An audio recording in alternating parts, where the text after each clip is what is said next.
On se retrouve donc pour la dernière table ronde avant la conclusion, qui va tourner autour de protection des données personnelles, crypto-monnaie, quelles conséquences pour les offices et leurs clients. Donc nous avons le grand plaisir d'accueillir le PDG de Qwant, le moteur de recherche français qui mise sur le respect de la vie privée des internautes, pour ouvrir cette table ronde sur la data, la protection des données personnelles et les crypto-monnaies dont on va parler un peu plus tard. Mais avant de nous entretenir donc, avec Cédric Blanchet qui est là et qui est le premier vice-président de la Chambre des notaires de Paris, et Aurélie Merkel qui est directrice protection des données à l'ADNOV, nous avons donc le plaisir de pouvoir nous entretenir avec Eric Léandri, qui est également donc président de l'Open Internet Project, qui regroupe des sociétés européennes qui veulent combattre certaines pratiques déloyales de Google. Alors, Eric, vous avez créé Qwant, basé, comme je viens de le dire, sur le respect de la vie privée en 2012. Qu'est-ce qui a changé, selon vous, dans l'approche du grand public et des professionnels vis-à-vis de la collecte de données? Alors, écoutez, en 2012, en 2013, quand on voulait faire un moteur de recherche basé sur l'article 12 des droits de l'homme, hein, c'est un droit de l'homme, le droit à la vie privée, hein, donc c'est pas d'hier, 1948, puis en 2010 et 2011, ça a été appliqué à l'Internet et aux entreprises. Le droit à la vie privée, c'est le fait de ne pas lire votre correspondance, de ne pas de rentrer dans votre famille et de vous laisser cette intimité. Ce droit à la vie privée, les droits de l'homme, était un des éléments fondateurs de Qwant, et donc on a, depuis le début, appliqué le fait de ne pas garder les données personnelles. Premières années, c'était compliqué. Depuis l'année dernière, vous avez le RGPD, et donc la régulation de protection des données personnelles au niveau européen, qui est rentré en action, et ça se passe quand même pas si mal que ça. Ce qui fait qu'au final, chacun d'entre vous a commencé à entendre parler de données personnelles ces 2 ou 3 dernières années. Vous avez les grands géants de l'Internet comme Facebook et Google qui nous font énormément de publicité, hein, en montrant ce qu'on peut faire avec de la donnée personnelle pour faire changer une élection, pour provoquer des catastrophes au niveau mondial avec peut-être des présidents un peu compliqués. Vous voyez, par exemple, tiens, de quoi vous parlez. De rien, mais je peux vous donner le dernier tweet de M. Trump. Il est extraordinaire. En fait, il ne l'a pas tweeté. Il vient d'appeler le président italien, M. Mozzarella, c'est pas tout à fait son nom, et il a surtout dit que l'Italie et les États-Unis sont amis depuis la Rome antique. Voilà. Tout va bien. Évidemment, voilà, les Romains sont très heureux d'avoir découvert l'Amérique, ça va bien se passer et tout va bien. Mais en dehors de ce point précis, et on ne va pas faire de politique ici, la protection des données personnelles, c'est quelque chose qui est rentré dans l'esprit des gens. Parce que, de toute façon, c'est simple, si vous cherchez Barcelone ce soir, et vous allez voir, tous les hôtels sont pleins. Pourtant, je peux vous dire, il n'y a pas un avion qui atterrit à Barcelone. C'est simplement que Booking aura l'impression que vous voulez y aller et va vous expliquer que tous les hôtels sont pleins ce soir parce que Google lui a revendu l'information. Et donc, il va vous expliquer que 300 personnes regardent la chambre que vous voulez regarder.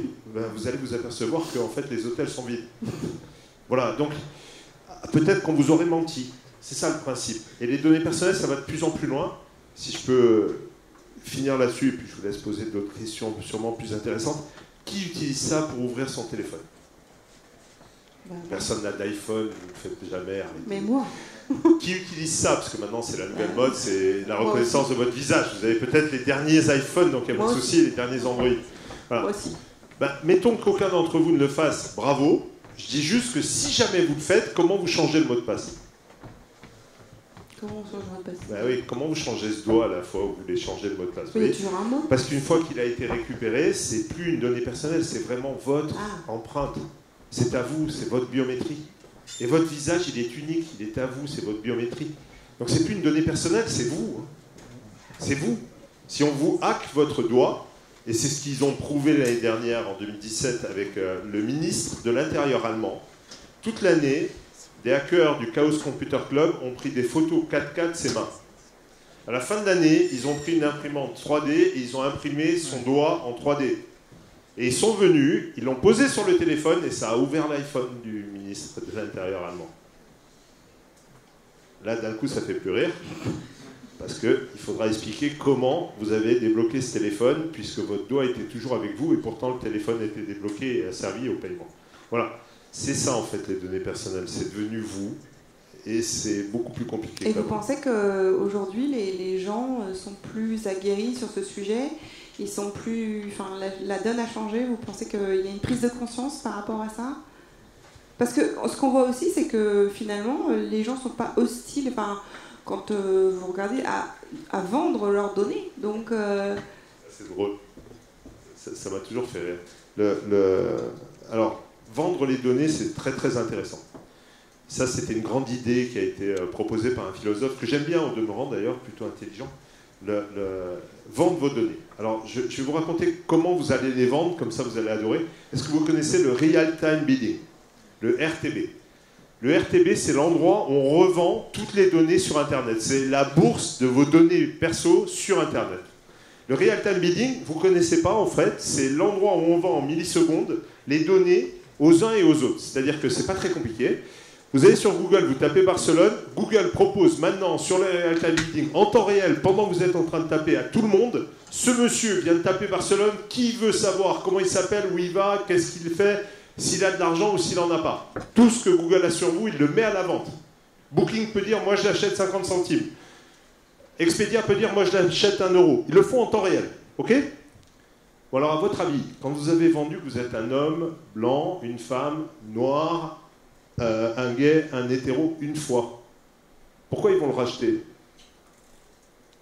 oui, Et ils peuvent se le vendre toute la journée, tous ensemble, et ils l'ont déjà dans la collection. Vous croyez que vous allez pouvoir le revendre? C'est déjà vendu. Et c'est en train d'être distribué sur toute la planète, ils ne vont plus jamais vous parler. Alors c'est comme ça que vous aviez prévu de vendre vos données? Une fois, quelques centimes, et le coup d'après, c'est déjà fait? Vous voulez dire que c'est un miroir aux alouettes et qu'en fait... C'est une arnaque. Et c'est une arnaque parfaitement bien organisée, avec des gens qui disent « Mais moi, je vais vous les acheter. Pas de problème, parce que je vais vous les payer quelques centimes et je vais les revendre des milliers d'euros. Je vous le fais demain matin, on peut faire ça très facilement. » Donc, le principe même de vendre ces données personnelles ne marche qu'à partir du moment où vous avez la protection de ces mêmes données, qu'elles ne puissent pas être réutilisées, qu'elles soient vraiment uniques, qu'elles ne soient pas réutilisables à l'infini. Ça, c'est possible. Et dernière chose, on parle beaucoup des données personnelles, hein, de votre vie privée. Alors, vous savez tous que vous n'avez rien à cacher. Moi, c'est différent, je suis corse, vous avez tous lu que j'ai des problèmes. D'ailleurs, j'ai d'énormes problèmes parce que j'ai dû avouer en Corse que j'avais un casier vierge et que je payais mes impôts. Ça m'a fait énormément de problématiques en Corse, mais pour le reste... Mais pour le reste, tout va bien. Ce que j'essaie simplement de vous dire, c'est oublions 2 secondes vos problèmes de vie privée et on va passer maintenant au secret des affaires. Lequel d'entre vous veut que sur Internet, ce que vous signez tous les jours soit publié chez tout le monde? Qui veut savoir combien on a vendu ou acheté sa maison, son information, les données confidentielles, la suite, ses testaments ou autres? Vous pensez que ça doit être publié? Tout doit être une maison de verre? Peut-être. Je ne suis pas sûr que votre profession de tiers de confiance fonctionne comme ça, mais on peut y réfléchir. Pourquoi vous avez choisi de ne pas collecter les données personnelles, qui est la base de Quant? Expliquez-nous. C'est quoi le parti pris au départ? On a compris que, enfin, pourquoi, ce qui vous est, enfin, je voudrais aller un peu plus loin sur qu'est-ce qui fait le déclic au départ sur le sujet, alors que tout le monde dit que la data c'est l'or noir et que ça fait la différence, c'est ce qui permet de se différencier et d'être valorisé. Vous savez, l'or noir, c'est très intéressant comme exemple. Ça fait de belles catastrophes quand ça se répand dans la mer. Oui. C'est vrai. Et ben, c'est un peu la même chose avec nos amis de chez Facebook. Ça fait de belles catastrophes quand ça se répand n'importe où. Donc le principe même de la donnée, ce n'est pas quelque chose d'anodin, à aucun moment. Que ce soit la data dans le secret des affaires, que ce soit vos données personnelles vraiment propres à qui vous êtes. Donc le principe même de Quant dès le début, c'était tout simple. On veut faire un index européen qui vous donne des réponses sans que vous soyez le sujet de la recherche. C'est tout bête, c'est très simple, et c'est surtout le contre-pied total de ce qui se passe chez nos amis américains ou chez nos amis chinois. Donc on n'a pas tout à fait les mêmes valeurs, on a basé ce que l'on fait sur les valeurs européennes, le respect des obligations européennes et le respect des droits de l'homme. En faisant ça, en fait, on s'est créé un marché. Si vous faites du Google contre Google, tout le monde a essayé, tout le monde a terminé, mort. Vous pouvez mettre des milliards pour aller concurrencer Google, vous terminerez tranquillement au cimetière. Parce qu'ils ont plus de serveurs que nous, ils ont plus de puissance que nous, ils ont plus d'argent que tout le monde, et ils sont capables d'avoir et de racheter les dernières technologies avant même qu'elles soient disponibles sur le marché. Donc si c'est pour aller faire du Google contre Google sans proposition de valeur, écoutez, moi je ne sais pas faire. Des gens plus intelligents ont essayé et ont échoué. Donc nous, ce qu'on a fait, c'est proposer tout simplement des valeurs européennes avec un moteur qui vous sert à aller chercher Internet sans être le sujet de la recherche. On n'est pas toujours parfait, ça prend des années à créer, ça coûte cher, mais on commence à se rapprocher de quelque chose de bien. En proposant une autre forme de valeur, en proposant aussi Quant Junior par exemple pour les enfants, qui est juste le seul moteur au monde qui s'occupe des enfants, on a enlevé les contenus adultes, et la violence, pardon. En proposant Quant Cause pour reverser à 8000 fondations ou à 800 fondations ou à 8000 associations de causes publiques. Aujourd'hui, vous pouvez choisir à qui vous allez reverser l'argent que l'on va gagner en affichant de la publicité sur Quant. En faisant toutes ces choses-là, on fait simplement les valeurs européennes de notre façon de voir le monde. Et en faisant ça, on vient de gagner par exemple la ville de Rennes, qui vient de choisir Quant comme moteur de recherche de la ville. À Rennes, les gens vont pouvoir savoir où sont les vélos, où est le tramway, la météo, quelle est la qualité, où sont les parkings, où sont les places de parking, tout. Et pourtant, on ne saura pas qui est sur le tramway, qui est sur le vélo, qui a parqué sa voiture. Ce n'est pas notre problème. Vous avez une place de parking, vous la cherchez, vous regardez, elle est là. Vous y allez, vous y mettez. Vous ou moi, c'est pas grave. Est-ce que vous pensez qu'on peut réellement imposer une vision européenne de la protection des données dans un Internet mondialisé? Alors, non seulement je le pense, en plus j'en suis sûr, et je regrette vraiment que M. Buttarelli nous ait quitté, celui qui s'occupait de tout ça au niveau de l'Europe. C'était un ami, c'est quelqu'un qui y a cru et qui s'est battu avec les CNIL européennes pour faire avancer les choses. Et vous savez qui y pense maintenant? Nos amis américains. Je rentre de Chine et je retourne en Chine dans très peu de temps. Les Chinois, ils sont très drôles. Je ne sais pas si vous avez vu comment ça marche en Chine, c'est très intéressant. Pour tout le monde peut-être dans la salle, les Chinois, ils s'en fichent de la protection des données, non? Alors je vais vous donner une grande nouvelle. Essayez de sortir des données de Chine. Essayez de sortir des données chinois de Chine, vous allez voir s'ils s'en fichent de la protection des données. Ah, pas tout à fait la même logique, mais je vais vous donner la leur. Vous ne sortez pas de données de Chinois de Chine. Vous ne sortez pas de données personnelles de Chinois de Chine. Vous n'échangez pas de données personnelles entre silos en Chine. Si vous êtes dans l'hôpital et que vous essayez de revendre vos données à l'assurance, vous pouvez terminer avec une balle dans la tête et la balle tranquillement à payer par votre famille. Maintenant, l'État qui est au-dessus, lui, il a accès à tout. Donc leur façon de voir le monde, c'est l'État accès à tout et les grands silos, comme chez nous, pas d'échange de données, pas de revente de données et pas de sortie de données chinois hors de Chine. Donc, vous me parlez RGPD, moi je vous dis les Chinois, la base du dessous, ça ressemble à notre RGPD.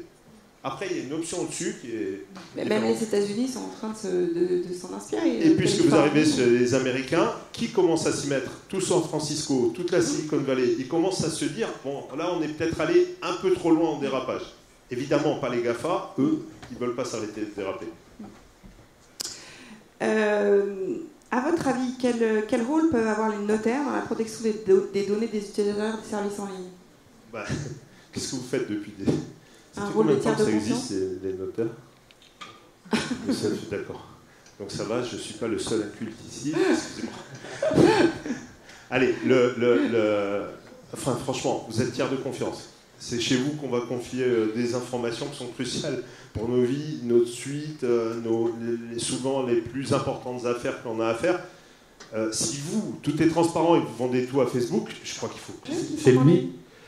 Ah oui, oui, il y en a d'autres. Avec Inly, on en a fait une bonne demi-douzaine. On est en train de se déployer, cette fois-ci de manière industrielle. Donc, on disait tout à l'heure qu'ils en ont... Le même procédé. Ah, le même procédé, ils ont encore une quarantaine d'acquisitions, c'est quand même très joli la Nordor, hein. Une quarantaine d'acquisitions d'ici la fin de l'année, et puis aujourd'hui on travaille, mais on ne compte plus les opérations, ça y est, on se lance de manière industrielle, et on est en train de réfléchir à, enfin c'est eux qui réfléchissent, d'ailleurs Inly signifie l'Action Logement, c'est 1 million de logements en patrimoine, à, durant 2020, déployer ça auprès de la maison mère. Parce que le service semble leur plaire. Avec leur notaire au pluriel, parce que je crois que tu ne peux pas tout faire non plus. Ah bon, c'est dommage. Merci beaucoup, c'était très clair. Donc c'est l'heure des questions. Est-ce que vous avez des questions? Je suis sûre que vous avez des questions. Des questions. Attendez, on arrive. On arrive avec le micro. Bougez pas. Moi, j'ai une question sur la blockchain. Parce que j'ai entendu ce matin l'exemple du dossier de la vente ANA, sur lequel, en fait, c'est une vente classique et c'est les parts sociales de la société qui a acheté qui ont été tokenisées. Donc, en fait, il n'y a aucun impact sur le notaire, en fait, réellement. Et l'exemple que vous donnez aussi de la VFA, alors, il me semble que sur le coffre-fort électronique de la Chambre des notaires de Paris, on peut faire le dépôt des fichiers dans un format natif et qui donne le hash également pour la comparaison du fichier, que c'est bien l'origine, etc. Donc j'ai pas bien saisi le... Alors en quoi c'est différent? Est-ce que c'est vraiment dans l'innovation de rupture? Non, je rigole. Alors la différence, telle qu'on l'a perçue nous, pour le client, c'est d'une part le fait de ne pas avoir d'envoi de données. Alors c'est pas qu'on ait des difficultés à envoyer des données sur un outil de la profession, mais là le client repart finalement du rendez-vous avec les documents qu'il a toujours sur son ordinateur, sur sa clé USB, dans ses mails, etc. Et il peut les comparer directement aux documents qui ont été annexés en utilisant les hashes, alors que le système de dépôt dont vous parlez, on envoie les documents, donc il y a un transfert de données qui peut être très lourd et un peu long, même si aujourd'hui ça va beaucoup plus vite qu'avant, qu'on n'est plus obligé d'aller à la chambre, déposer ses documents pour le faire. Voilà. C'est pas exactement la même chose. Et puis il y a la possibilité pour le client, ce qui est peut-être pas le cas de cet outil, de comparer à tout moment finalement le document, de façon libre. Et c'est open source. Enfin, voilà, j'ai essayé même sur des navigateurs classiques, ça fonctionne. Donc c'est peut-être le côté plus ouvert. Alors c'est deux mondes différents, c'est-à-dire qu'on peut comprendre qu'il y ait des outils qui soient des outils de la profession et qui soient moins ouverts aux clients ensuite, parce que c'est pas le même usage et qu'il y a un rôle de régulateur d'un côté et puis un rôle et des outils qui sont, comme celui de Christophe, au contraire très ouverts et voilà. Donc c'est la principale différence, en tout cas bien perçue par le client qui ensuite veut se connecter avec son API et faire circuler les documents, vérifier avec les hash, etc. Clairement, c'était pas ce qu'on pouvait faire. En fait, si je comprends bien, vous avez annexé à l'acte uniquement l'empreinte numérique du fichier. Alors, j'ai annexé à l'acte les annexes obligatoires de l'acte, j'ai annexé, comme toujours. Voilà, je ne veux pas dire que le hash remplace une annexe qui serait une annexe obligatoire, mais j'ai annexé aussi un document qui est une représentation graphique, donc pour le coup, c'est un PDF de 2 ou 3 pages, avec effectivement des hashes pour chacun des fichiers. Donc, ce que vous avez généré, vous, à l'office, en fonction des documents que vous aviez? Oui, tout à fait. C'est-à-dire que j'ai extrait de l'espace notarial ces documents. Quand les parties m'ont dit, on s'est mis d'accord, voilà les versions finales sur la data room. J'ai extrait ces éléments-là et je les ai présentés sur la plateforme Contraction. Ça me renvoie des hashes sur une page que j'ajoute en annexe à mon AAE et les clients ensuite repartent avec cette annexe, repartent avec un lien de téléchargement aussi des pièces si on veut leur donner les pièces telles qu'on les a utilisées. Et un lien HTTPS pour ensuite utiliser l'outil et comparer. Alors, je vais poser une question de novice, mais le retour que vous fait Contraction sur les documents, quel contrôle ou quelle certitude vous avez qui représente bien ces documents-là? Alors, je vais te laisser répondre, mais juste un point sur le côté, justement, le côté notaire, sur le sujet. C'est évidemment une question qu'on s'est posée quand... notre client est venu nous voir avec cette question, cette demande. Il y avait déjà évidemment l'identification de Contraction, et tout ça repose quand même. Nous, on n'est pas allé auditer la solution technique, on n'est pas allé vérifier que ça fonctionnait, ça repose sur une convention de preuve entre le réservant et le réservataire dans cet exemple, qui ont décidé de considérer que pour leurs échanges, ils feraient appel à ce système-là. Cela étant, pour cet usage-là, ça apporte de la sécurité par rapport à ce qu'on faisait avant. C'est-à-dire quand vous êtes sur une data room et que vous échangez des documents, il y a un risque aussi d'erreur ou de mauvaise compréhension. On peut aussi se tromper quand on annexe un document, ça peut arriver. Là, ça fiabilise et ça sécurise. Après, l'audit technique de la solution, alors Christophe a des réponses sans doute sur les procédés qui sont utilisés, et voilà, mais évidemment, c'est pas notre ressort et on ne garantit pas, on n'a pas apporté ça à nos clients en leur disant c'est fiable, c'est un outil de la profession, vous êtes dans l'écosystème du notariat et voilà. Oui, mais moi ça me pose question en tout cas, puisque on annexe à l'acte un document de référence entre les parties, mais on n'a aucun contrôle de savoir ce qu'est ce document. Enfin, c'est un peu particulier, je trouve, quand même. Alors, je vais y répondre quand même. Je suis d'accord que dans la data room, il peut y avoir des erreurs, etc. C'est mieux que d'annexer le sommaire de la data room, entre nous. C'est plus fiable. Et vous annexez à la requête des parties un document qui, en application de la convention de preuve qu'elles ont régularisée entre elles, qu'elles vous demandent d'annexer pour suivre leurs échanges contractuels. J'ai pas de difficulté de principe à annexer ce document-là quand ces parties me le demandent. Alors, je vais quand même préciser qu'il ne peut pas y avoir de... Attendez. Comment est-ce que je fais pour qu'il n'y ait pas d'erreur et pour prouver à mes clients que je fais bien mon métier quand même. C'est quand même la moindre des choses. Et c'est d'autant plus important d'ailleurs quand on s'adresse à un grand compte institutionnel et aux membres du notariat qui au passage me disent tiens, moi j'ai eu besoin de preuves pendant 75 ans. Tu sais faire ça, Christophe, hein? C'est des questions très pertinentes. Hein. Et donc, comment est-ce qu'on fait? Déjà, on utilise une blockchain publique. Il se trouve que c'est un peu conceptuel, mais je vais quand même en dire un mot. La blockchain est publique et donc toutes les actions qui sont effectuées par Contractchain sur sa plateforme sont publiques et auditables. Alors évidemment, très peu de mes clients vont regarder sur la blockchain si je fais bien mon travail. Très peu le font, il y en a qui l'ont fait. Quand je m'adresse à une grande foncière que je ne citerai pas, d'ailleurs c'est plutôt pas bien, il expertise mon modèle, il vérifie si tout ça est vrai. Et donc, si je fais quelque chose de pas bien, c'est visible. Donc première chose, ça m'oblige un petit peu à bien me comporter. Deuxième chose, comment est-ce qu'on donne la preuve d'intégrité et pas d'authenticité, parce que quand j'employais le mot authenticité, Vivien me mettait une baffe. J'utilise, alors le mot était employé par lui tout à l'heure, le SHA 256. Alors je ne suis pas propriétaire du SHA 256, voilà, c'est pas moi qui l'ai inventé. Ça tombe bien d'ailleurs, il est open source, vous pouvez vous l'utiliser. Et ça permet à mes clients de l'utiliser si moi je ne survis pas. Je ne peux pas garantir que Contractchain sera là dans 75 ans, vous vous doutez bien. J'ai déjà utilisé des plateformes pour vérification. Si je peux me permettre, on va peut-être laisser. Si je peux me permettre d'aller au bout. Et donc ce SHA 256, pourquoi est-ce qu'on utilise celui-ci?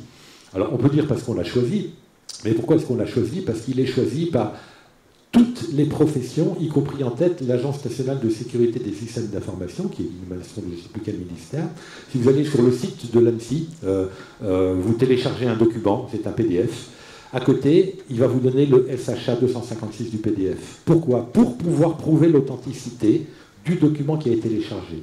Et donc le risque de collision de ce SHA, il est de 1 sur 10 puissance, beaucoup trop pour qu'on puisse le calculer. Et il est réputé comme étant le plus fiable. Et encore une fois, comme il ne m'appartient pas, vous pouvez le faire et vérifier ce que je vous dis. Hein. Risque de collision réputé nul. J'ai aucune difficulté avec ça, je comprends parfaitement, et j'ai déjà pratiqué la vérification de fichiers avec je sais que ça marche. Donc ça, j'ai pas de difficulté. C'est juste que, et je comprends qu'il y a une convention de preuve donc, qui est signée séparément entre les clients, entre c'est une VFA, donc le vendeur et l'acquéreur. Simplement, ça veut bien dire, et puis ce que vous avez dit confrère vous-même, c'est que vous l'annexez à la requête des parties. Il faut juste qu'il n'y ait pas de confusion dans la tête des clients. C'est que le notaire ne donne pas d'authentification, de certification, de ce qu'on veut sur cette chose-là en fait. C'est très clair. Hein. Il y a la rédaction, il y a une clause hein, aussi. Non, mais j'imagine bien. Mais la problématique, elle est juste là, c'est que il peut y avoir dans l'esprit des clients le fait de dire c'est dans l'acte du notaire, voilà, c'est authentifié, etc. C'est pas tout à fait la même chose. Oui, je me permets, même si je ne suis pas notaire, d'être très très d'accord. Et quand j'ai vu les diffusions de presse, le premier acte authentique blockchainé, bon voilà, j'ai laissé aux journalistes leur vocabulaire. Hein. C'est-à-dire que ça fait 2 fois qu'on entend depuis ce matin et en fait... C'était bien. Bien sûr. Merci beaucoup, messieurs et madame, pour cet échange autour de l'innovation de rupture, mais si j'ai bien compris que vous réfutiez ce terme. Et je vous donne rendez-vous dans 10 minutes avec Eric Léandri, notamment le PDG de Quant, pour parler protection des données personnelles, mais il y aura aussi Aurélie Merchiol et Cédric Blanchet. Donc ça va être passionnant, ne ratez pas ça, c'est dans moins de 10 minutes. Merci à tous. Merci.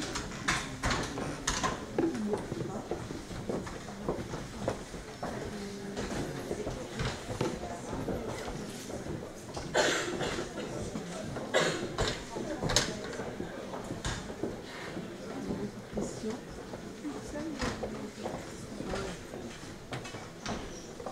On améliore la visualisation du bien, on améliore la visualisation de la façade, on classe, on stocke, et tout ça va beaucoup plus vite et beaucoup plus efficient qu'avant. Et puis on est dans un monde effectivement où la donnée, on est infusé là aussi de données, et donc on a un certain nombre d'utilisateurs dont nous faisons partie, de producteurs de données dont nous faisons partie, qui exploitent et proposent des exploitations, j'allais dire, raffinées de la donnée, parce que la donnée sans l'œil de l'expert, sans l'analyse, ne vaut malheureusement, et heureusement pour nous, pas forcément grand-chose. C'est-à-dire que si on vous fournit une liste d'une centaine de comparables en disant voilà à peu près ce qui s'est passé autour de votre quartier, ça ne vous donne pas la réponse à votre question qui est est-ce que j'achète au bon prix ou est-ce que je vends au bon prix ? D'où la surcouche que nous avons ensuite et qui est là dans l'innovation et qui est tous les outils d'intelligence artificielle qui vont permettre effectivement de travailler sur la question de la valorisation.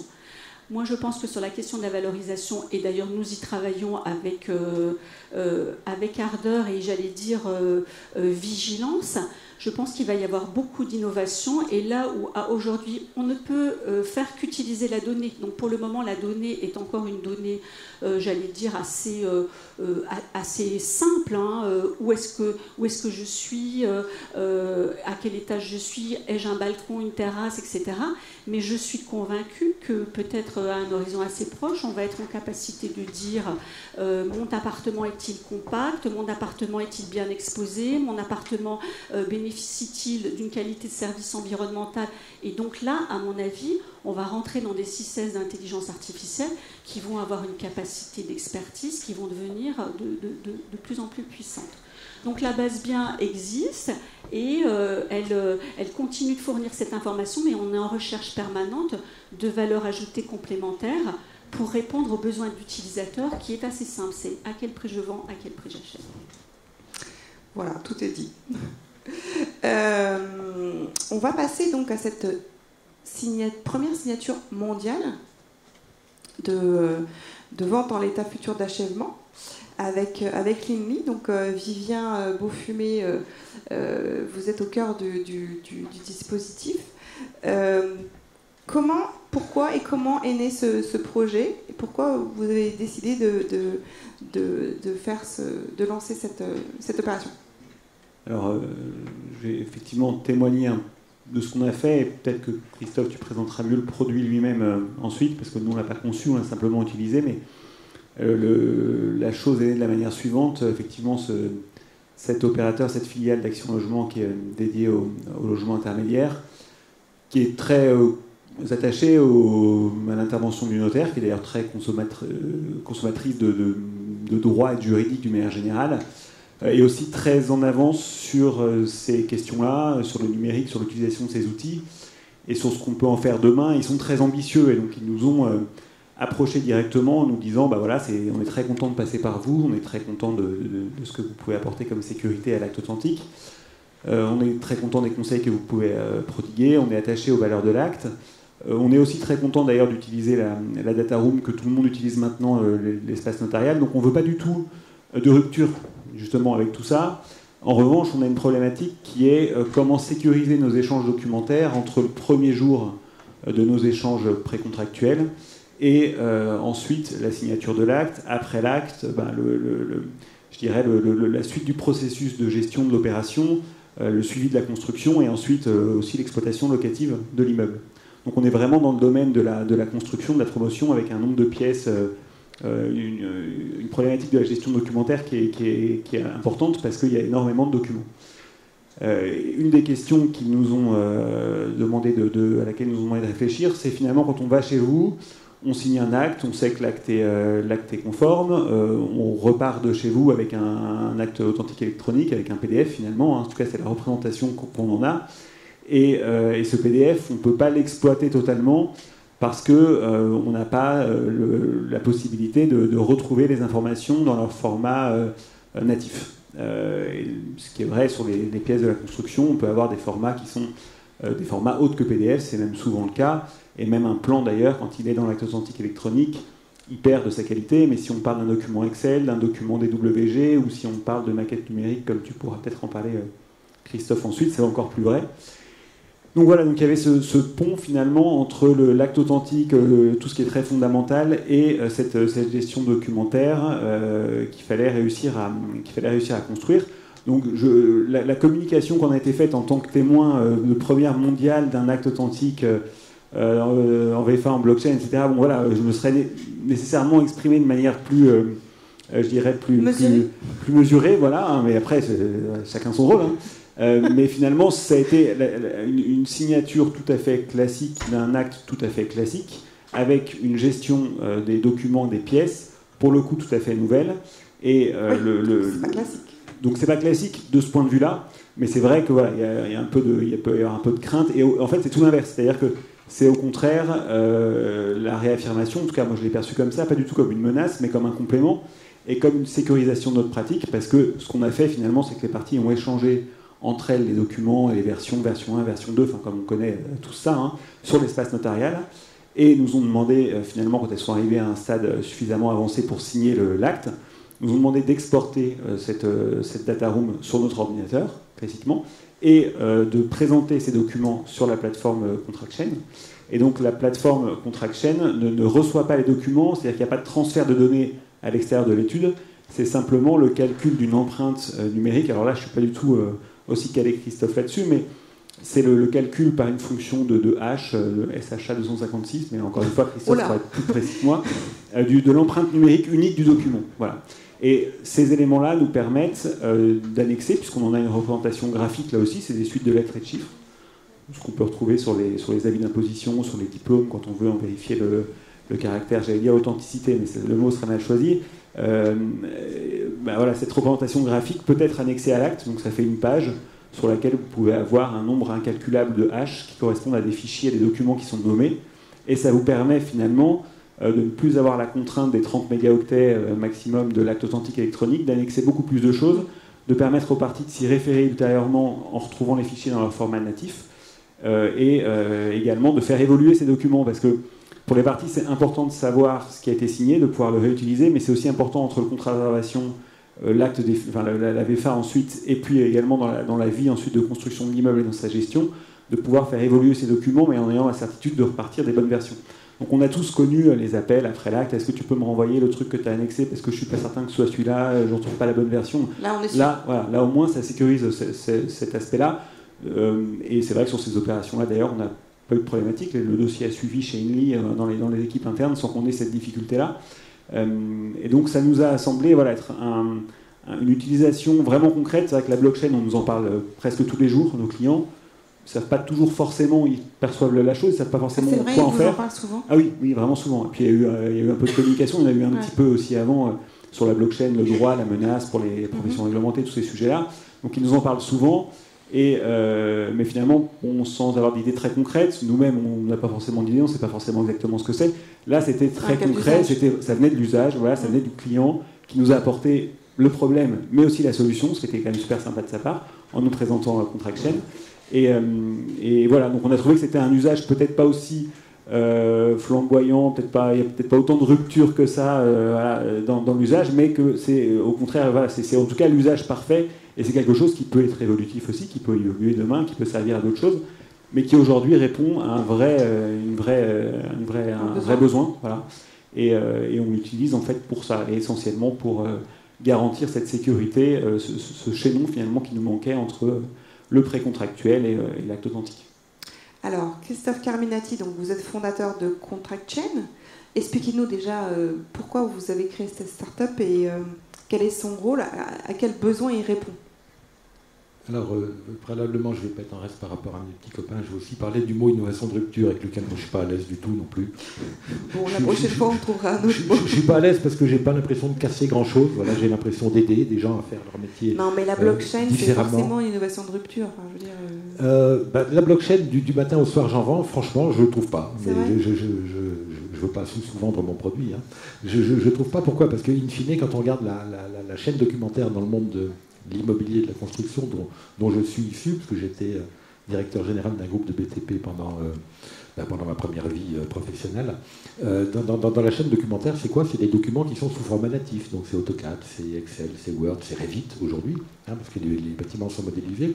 Et dès lors qu'il y a une session immobilière, aujourd'hui, il faut l'avouer, il y a une rupture parce que cette belle maquette numérique, je ne sais pas si tout le monde sait de quoi il parle, mais c'est une construction virtuelle. Donc on met des poteaux, des poutres, de l'électricité, des fenêtres, des portes.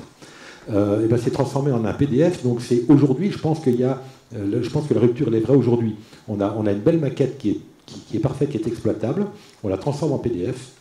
Le jour d'un acte, et puis le lendemain, qu'est-ce qu'il faut faire puisque la rupture a été existée, il faut refabriquer notre maquette.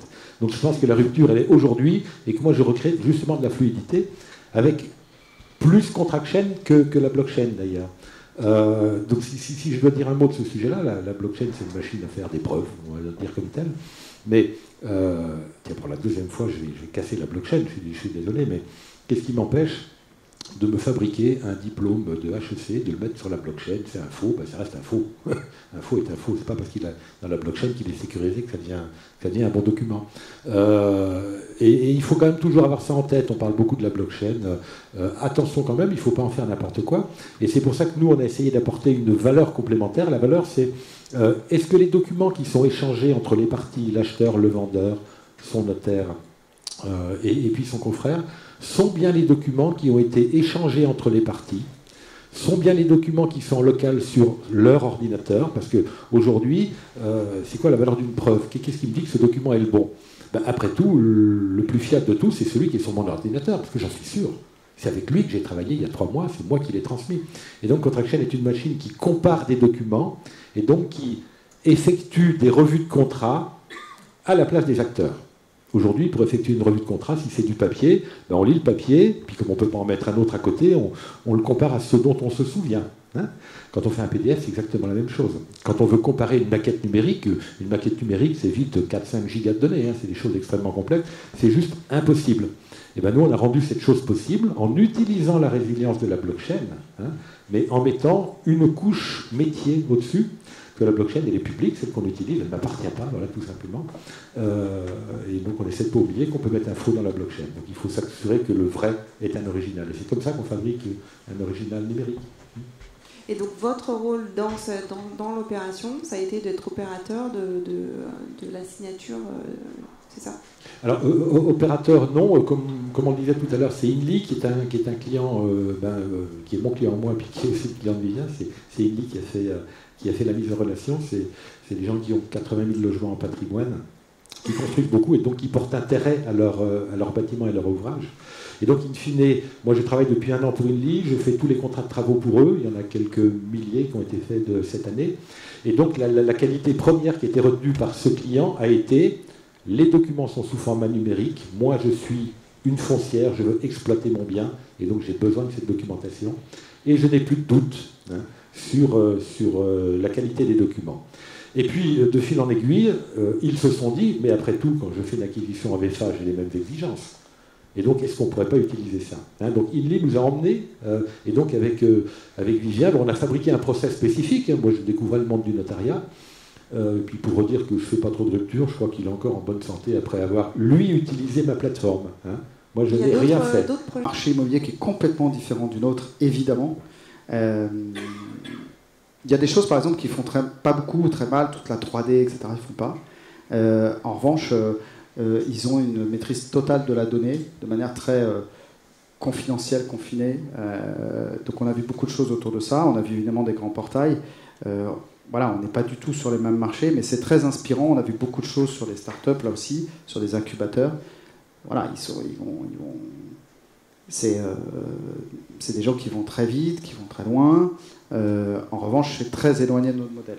Mais c'est très inspirant dans la manière dont ils abordent les sujets, dont ils travaillent. Il y a des choses sur lesquelles on se dit en 50 ans de retard, et puis il y en a d'autres sur lesquelles on ne les voit pas venir, et ils sont très très très très en avance, notamment sur les sujets qui sont les sujets du moment, sur le mobile, la donnée, la data. C'est vrai qu'on ne parle pas souvent du Japon, on parle souvent de la Corée, mais... Ouais, et pourtant ils sont deuxième, troisième puissance mondiale, j'ai un doute. Alors qu'ils sont revenus de nulle part il y a 50 ans. Donc, très vite. Alors, on va se tourner vers Olivier Clermont, qui est notaire à Paris, qui est président du groupement donc, Négo Notaire, qui est en train de changer de nom, d'après ce que j'ai compris, et qui regroupe, donc vous allez me corriger si je me trompe, 100 notaires installés en Île-de-France et qui sont spécialisés sur la négociation immobilière. Moi, j'ai juste une question. Après, je vous laisse la parole pour préciser tout ce que je viens de dire. On va rester sur la thématique de l'innovation, évidemment. Vous, quelle est votre approche en tant que groupement de notaires vraiment spécialisés sur la négociation? Comment ça se traduit, l'innovation, dans la négociation? Alors, merci de me donner la parole.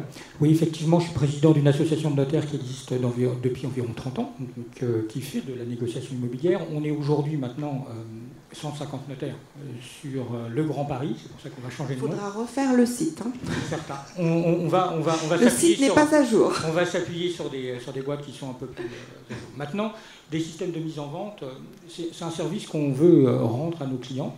Et on s'appuie sur les nouvelles technologies. Alors qu'est-ce qu'on peut avoir comme système de mise en vente? On en a plusieurs, des systèmes de mise en vente. On peut faire de la négociation comme tout le monde sait faire de la négociation avec un mandat classique. Et puis on a réfléchi un peu, et, de toute façon, on s'est appuyé sur des services qui ont été développés par le Conseil supérieur du notariat, comme l'IMO interactif. Ça c'est aussi un autre service. L'IMO interactif, qu'est-ce que c'est? C'est tout simplement un système d'appel d'offres. Mais c'est un système d'appel d'offres où vous allez choisir votre acheteur. Votre acheteur. C'est vous, vendeur, qui allez choisir votre acheteur. Alors ça a le mérite d'être rapide, d'être transparent et d'avoir le meilleur prix. Je peux choisir mon acheteur en fonction de critères que je définis, c'est ça? Exactement. Mais c'est vous qui définissez seul vos critères. Si je veux vendre à une femme, non, pardon. Ah, ça, je vous laisse le dire, mais vous pouvez vendre à quelqu'un qui paye moins cher, par exemple, parce que si la personne vous propose un prix avec une condition suspensive d'emprunt, peut-être que vous allez préférer celui qui va vous donner un peu moins. Donc ce système-là, alors c'est vraiment révolutionnaire, parce que vos appels d'offres, vous les ferez sur quoi? Vous les ferez sur ça. D'accord? Et les offres, si vous êtes vendeur, vous les verrez sur cet outil-là. Alors moi, le dernier appel d'offres que j'ai eu, j'avais quelqu'un qui était peut-être avec vous, parce qu'il était au Japon quand il a fait sa dernière offre. Il était à l'autre bout du monde, il avait visité le bien, parce que la nouvelle technologie, c'est très très bien. Ouais. Mais il y aura toujours un contact humain, et puis pour acheter un bien immobilier, je crois beaucoup aux visites virtuelles, mais ça a quand même une petite limite. On demandera toujours aux gens de venir visiter le bien. Mais ceci dit, une fois qu'il a visité le bien, son offre, il la fera sur le net. Et tout le monde la verra, c'est-à-dire que c'est assez stimulant. Alors vous avez ça c'est le premier système d'appel d'offres à la hausse. Et puis vous avez des systèmes d'appel d'offres à la baisse. Où là le prix baisse toutes les 2 minutes, mais le premier qui clique va remporter le bien. Ça c'est aussi un outil qu'on utilise. Alors on n'a rien inventé, parce que ça existe déjà. Les ventes en forêt, de bois, c'est déjà comme ça. Alors ce n'est pas le premier qui clique, c'est le premier qui lève la main.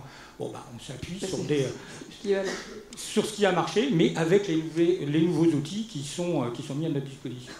Donc c'est vraiment des services nouveaux, complémentaires, sur lesquels on doit s'appuyer, parce que de toute façon, moi si je donne en vente un bien, mon appartement, et qu'il est vendu le soir même, je me poserai toujours la question de savoir si je l'ai mis au bon prix. Avec ce système-là, je serais certain, j'aurais vu une étude de marché, j'aurais vu le marché, j'aurais senti le marché, parce qu'on peut toujours estimer mon bien, mais tant que je n'ai pas des acheteurs derrière, j'en sais rien, moi. Je ne sais pas exactement ce que vous montrez là. Si j'ai 10 acheteurs et que ça ne part pas, ça veut dire que je me suis trompé. Voilà. C'est les outils, la nouvelle technologie, sur lesquels on s'appuie beaucoup sur les notaires du Grand Paris, donc on représente le Grand Paris même un peu plus, et on travaille beaucoup ensemble. Pourquoi? Parce que je peux avoir un client qui a envie de vendre dans le 78, et là je vais m'appuyer avec mon confrère du 78 pour qu'il fasse les visites, parce que c'est pas moi qui vais le faire, ni mon négociateur, mon expert immobilier qui va aller dans le 78, mais c'est aussi d'autres groupements, parce qu'il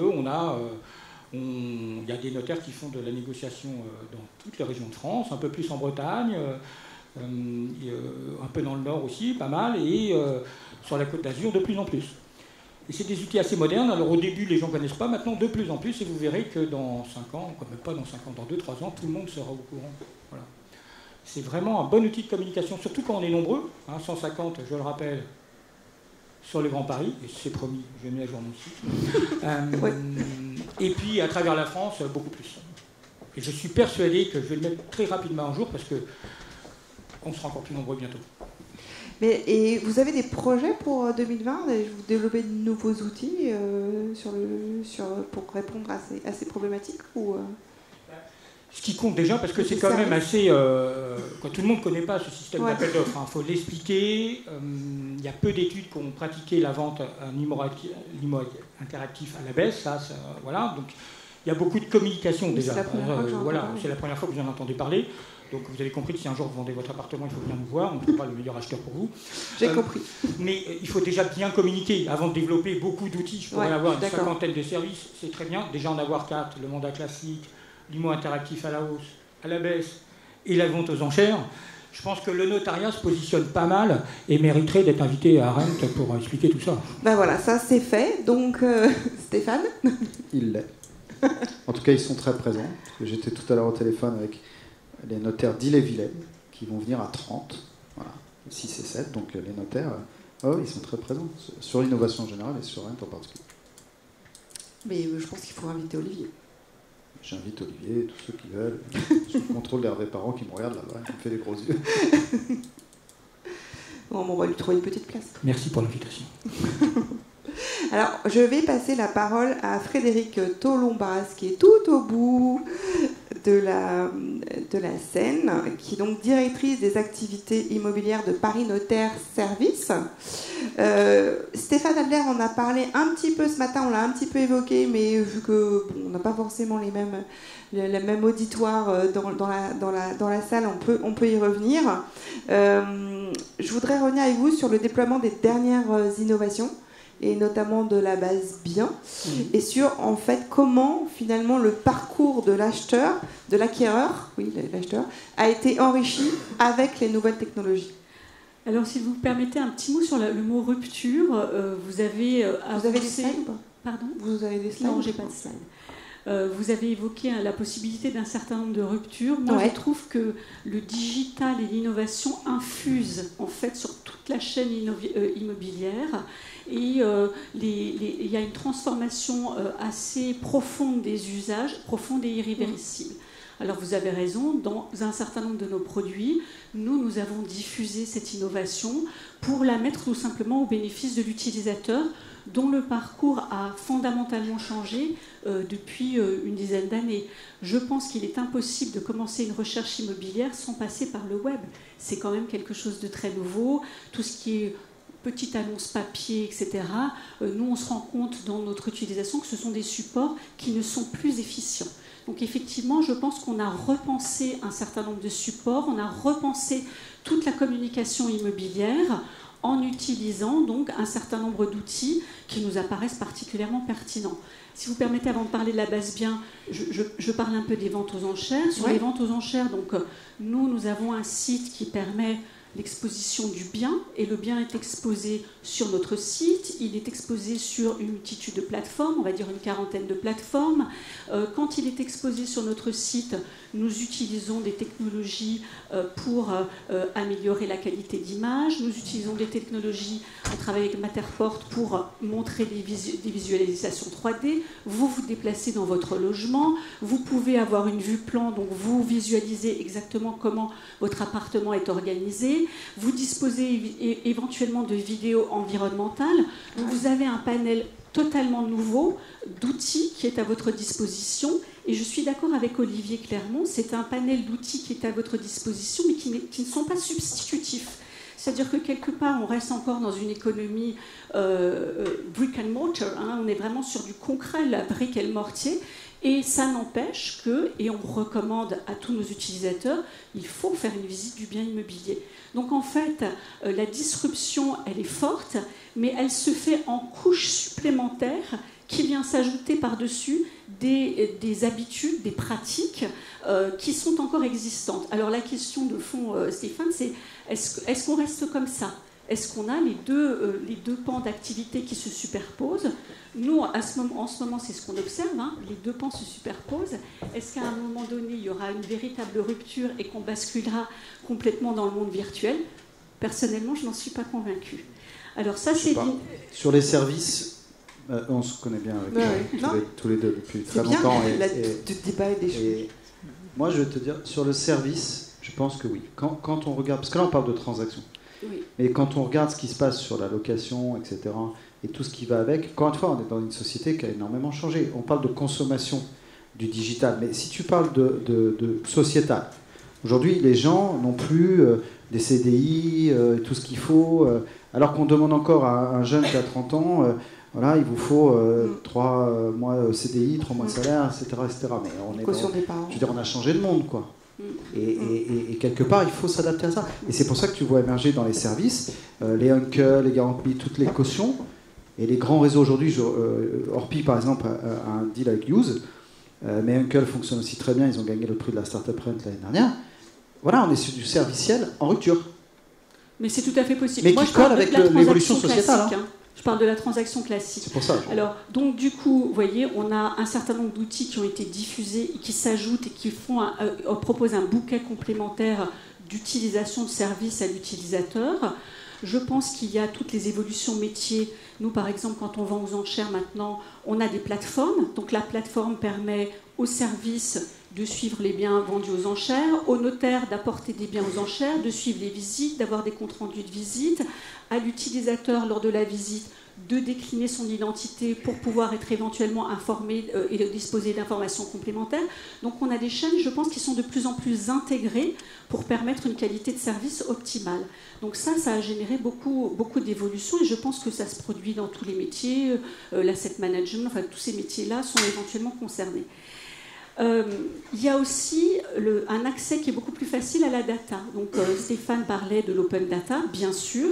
Nous, de notre côté, par exemple, sur la base biens, on a reconçu, on a repensé intégralement notre site pour le rendre extrêmement performant. On fait des choses très simples, hein, c'est-à-dire que très souvent, quand on consulte des références immobilières, on cherche un comparable. Donc on améliore avec la précision les outils de recherche.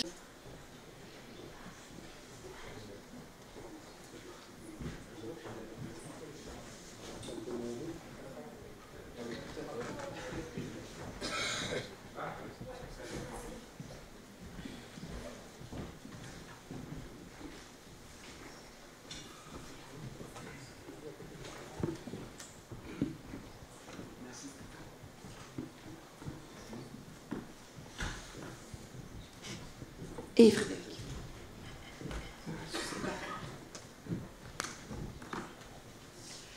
Eh bien, rebonjour, ou bonjour pour ceux qui n'étaient pas là tout à l'heure. Donc on se retrouve pour la table ronde autour des innovations de rupture dans l'immobilier. On est en présence de Stéphane Scarella, qui est président de la FF2I, la Fédération française de l'Internet immobilier.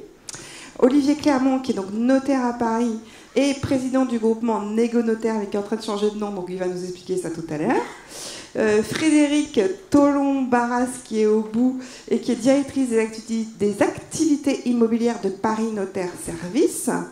Vivien Beaufumé, qui est notaire, et Christophe Carminati, fondateur de Contrachain, pour nous parler de la première signature mondiale d'un acte authentique en vente en l'état futur d'achèvement avec Linley, qui est un promoteur, membre du groupe Action Logement, spécialiste du logement intermédiaire.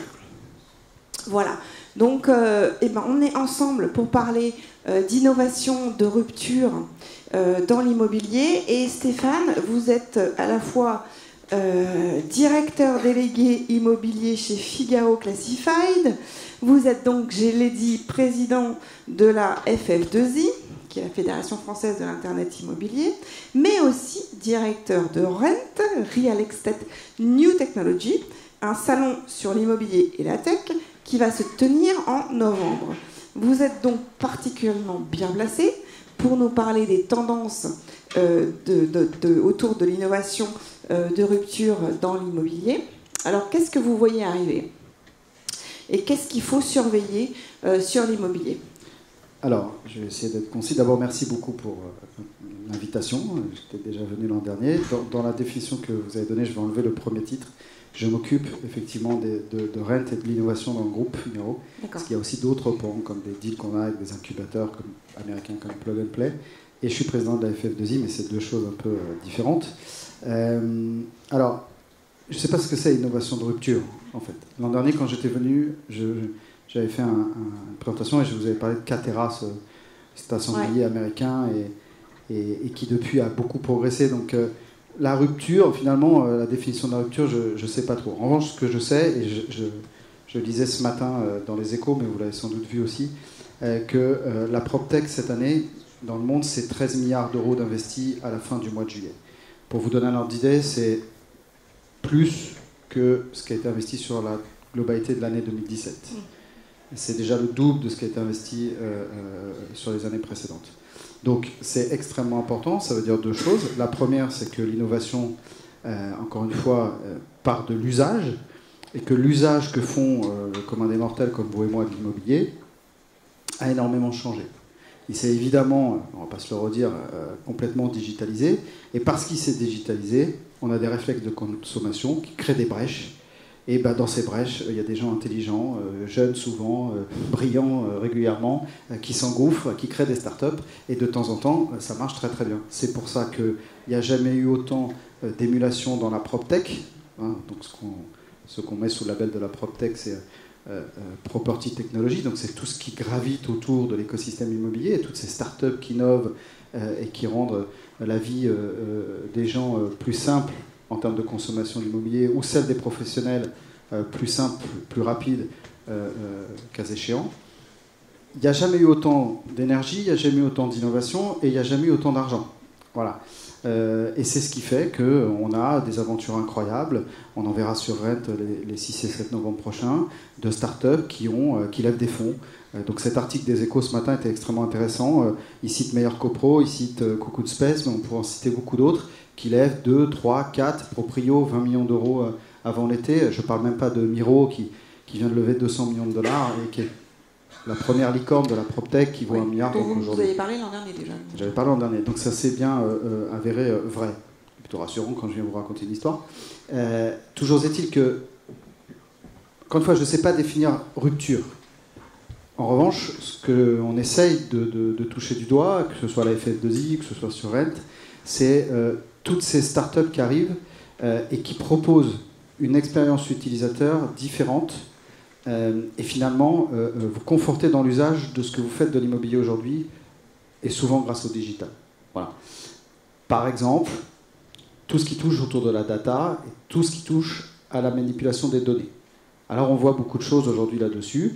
C'est lié aussi à la blockchain, enfin tous ces sujets-là. On voit beaucoup de choses, des gens comme Priceable sur évidemment le fait que l'État ait libéré les données cet été, si je ne m'abuse, oui, cet été, avril, pardon. C'est pas loin quand même. Avril, l'été. Mais ça a ouvert là aussi un champ des possibles. Donc il y a beaucoup de start-up qui se sont engouffrés là-dedans.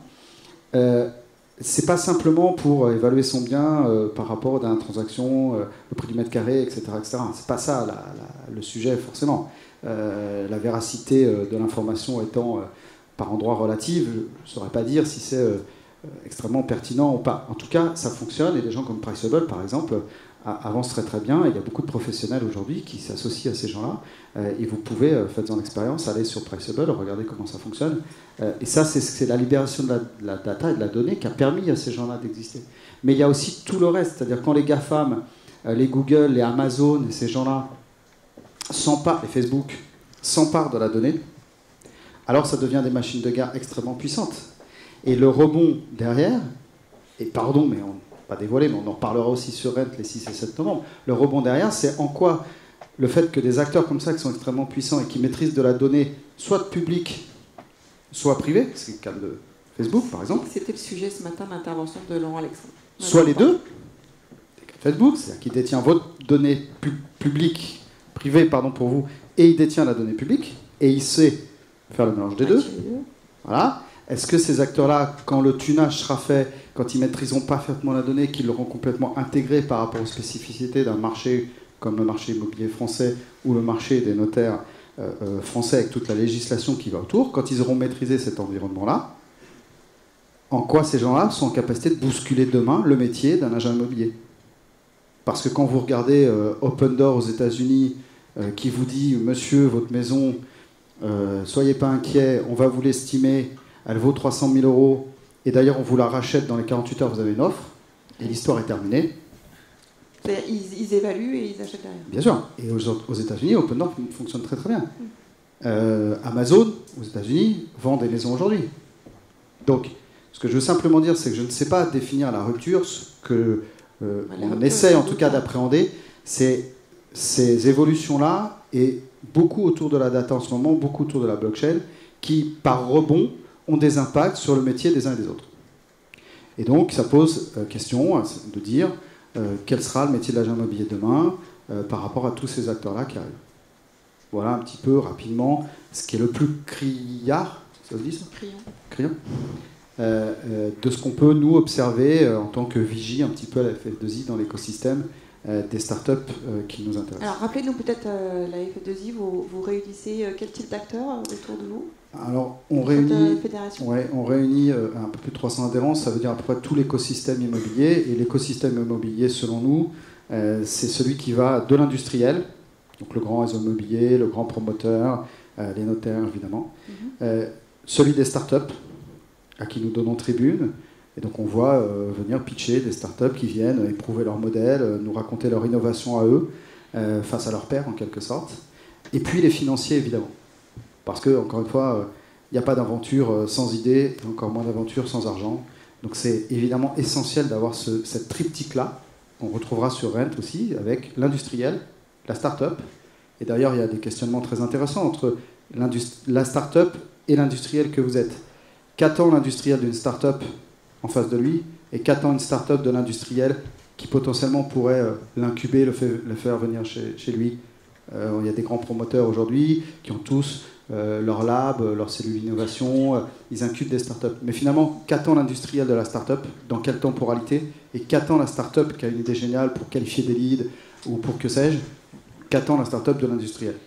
Et évidemment, il faut le financier, donc venture capital, etc., qui eux sont là pour mettre des tickets, et force est de constater que ces tickets sont de plus en plus nombreux et de plus en plus importants pour accompagner l'évolution de ces startups. L'éternelle question de l'open innovation, comment ça marche ? Est-ce que ça marche bien ? Est-ce qu'on n'est pas dans des dans du startup washing, etc.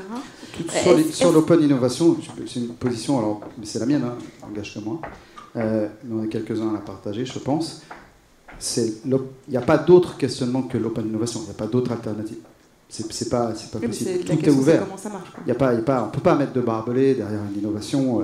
Enfin, c'est impossible dans le monde dans lequel on vit aujourd'hui. Donc, ça serait complètement fou, quoi. Dans les startups que vous voyez, est-ce que vous voyez venir des choses intéressantes, des modèles complètement disruptifs, dans celles que vous avez pu, enfin celles qui sont venues pitcher devant vous? Est-ce que ça bouge beaucoup le secteur en France? C'est un des secteurs, l'immobilier, si ce n'est le secteur en France et même en Europe, j'allais dire, dans lequel ça bouge le plus. Je prends d'autres secteurs comme l'emploi, carrière, que je connais un petit peu, ou d'autres secteurs. C'est un secteur qui bouge énormément. Je peux vous dire que le 6 et 7 novembre sur Rent, on aura plus de 110 startups, dont une bonne partie internationale notamment. Voilà, on n'avait jamais vu autant de startups. Donc oui, ça bouge beaucoup. Encore une fois, c'est difficile de définir quels seront les modèles demain. Il y a eu beaucoup de choses sur la 3D, ce genre de choses. On voit beaucoup de choses maintenant. C'est quoi les tendances en ce moment? Les tendances, c'est la blockchain. C'est la blockchain, c'est évidemment tout ça. C'est tout le serviciel autour de notamment toute l'administration de biens, copropriété, etc. Il y a beaucoup d'innovations, beaucoup de choses. Mais regardez bien, on revient à l'usage. C'est-à-dire que quand vous êtes dans une copropriété aujourd'hui, vous avez un usage qui est complètement différent de ce que vous aviez il y a 10 ans. Aujourd'hui, les assemblées générales, la dématérialisation, le fait de pouvoir gérer sa copropriété depuis son canapé avec son iPad, on est juste dans la vraie vie, quoi. Et on n'a pas toujours les solutions en face, on n'a pas toujours les réponses en face. Donc là, il y a des gens qui s'engouffrent et qui apportent des réponses. Voilà. Et puis, il y a ce que j'évoquais tout à l'heure sur la data, la donnée. Et ça, pour moi, c'est très impactant parce que ça peut bouleverser les modèles économiques de beaucoup de marchés. Ça appartient à un groupe média et dans les médias, il y a beaucoup d'acteurs, les Se Loger, les Bons Coins, etc. Figaro Immo, et bien ici, j'en passe, c'est des meilleurs. Si demain, Facebook continue d'avancer comme ce qu'on peut observer aujourd'hui, finalement, vous publiez vos annonces sur un certain nombre de médias, et je ne devrais pas dire ça parce que ça n'est pas prêché pour ma propre maison qui me paye, je salue. Mais c'est tout le questionnement qu'on a, et c'est pour ça qu'on travaille aussi avec Facebook. C'est mieux d'être dans le cheval de Troie qu'à côté. Ça, c'est notre stratégie à nous. S'ils continuent d'avancer comme ce qu'on peut observer, ils peuvent, dans la chaîne de valeur, bousculer complètement les choses. C'est-à-dire que la valeur d'une annonce aujourd'hui que vous publiez sur SoLoger ou ailleurs peut devenir très relative dans quelques mois ou dans quelques années. La valeur sera la valeur du profil que Facebook est capable de vous amener, c'est-à-dire la personne qui est en capacité d'acheter le bien parce qu'elle en a la solvabilité, elle en a le profil, etc. Elle en a la surface. Et ça, pour avoir toutes ces informations-là, il faut manipuler beaucoup de données, qu'elles soient publiques, qu'elles soient privées. Et ces grands acteurs-là ont cette puissance de feu, ont cette capacité-là. Donc ce qui est intéressant, c'est de voir en quoi ça va bousculer complètement certains modèles économiques. Alors, vous êtes allé au Japon pour faire un voyage d'études, votre voyage d'études annuel avec la fédération. Quels enseignements vous en avez tirés? Qu'est-ce que vous avez vu de particulièrement marquant sur le secteur là-bas? Effectivement, on fait un voyage d'études par an. On a cette chance-là avec la FF2I de faire un voyage d'études par an. Cette année, nous étions il y a quelques mois à Tokyo, au Japon. Alors, on n'était jamais parti aussi loin. On a bien fait parce que ça nous a emmenés dans des choses extrêmement loin par rapport à ce qu'on vit, nous, sur les modèles européens et encore plus sur le modèle français. Beaucoup de choses, là aussi, autour de la data, beaucoup de choses extrêmement pertinentes.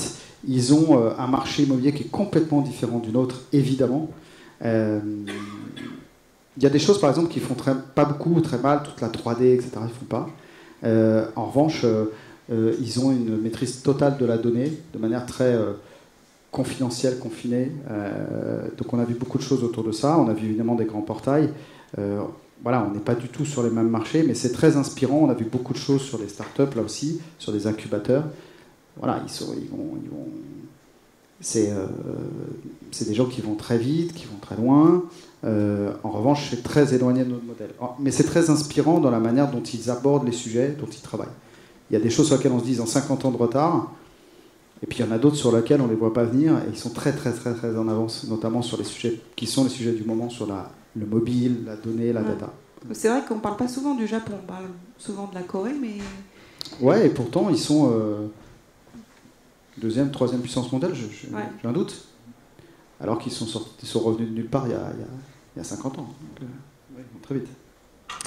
Alors, on va se tourner vers Olivier Clermont, qui est notaire à Paris, qui est président du groupement donc, Négo Notaire, qui est en train de changer de nom, d'après ce que j'ai compris, et qui regroupe, donc vous allez me corriger si je me trompe, 100 notaires installés en Île-de-France et qui sont spécialisés sur la négociation immobilière. Moi, j'ai juste une question, après je vous laisse la parole pour préciser tout ce que je viens de dire. On va rester sur la thématique de l'innovation, évidemment. Vous, quelle est votre approche en tant que groupement de notaires vraiment spécialisés sur la négociation? Comment ça se traduit l'innovation dans la négociation? Alors, merci de me donner la parole. Oui, effectivement, je suis président d'une association de notaires qui existe depuis environ 30 ans, donc, qui fait de la négociation immobilière. On est aujourd'hui maintenant 150 notaires sur le Grand Paris, c'est pour ça qu'on va changer de nom. Il faudra refaire le site. Hein.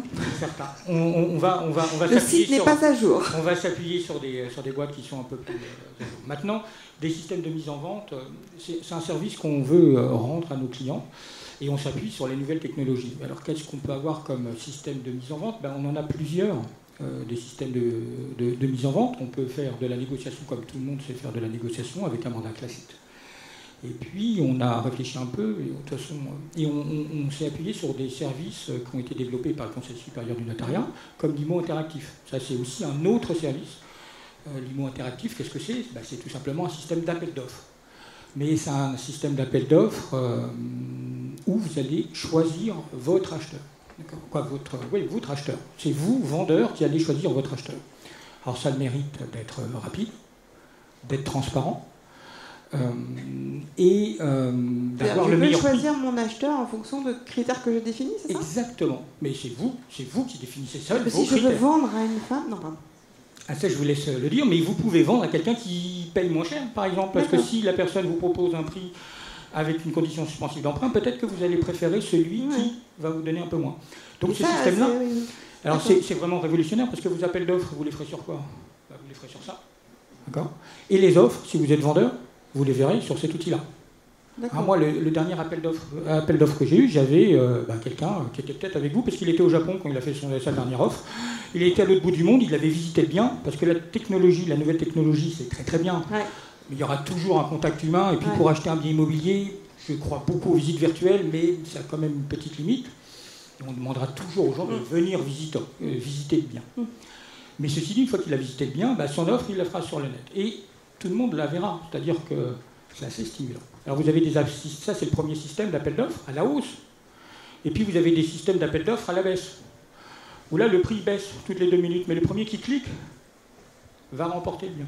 Ça c'est aussi un outil qu'on utilise. Alors on n'a rien inventé, parce que ça existe déjà. Les ventes en forêt, les ventes de bois, c'est déjà comme ça. Alors ce n'est pas le premier qui clique, c'est le premier qui lève la main.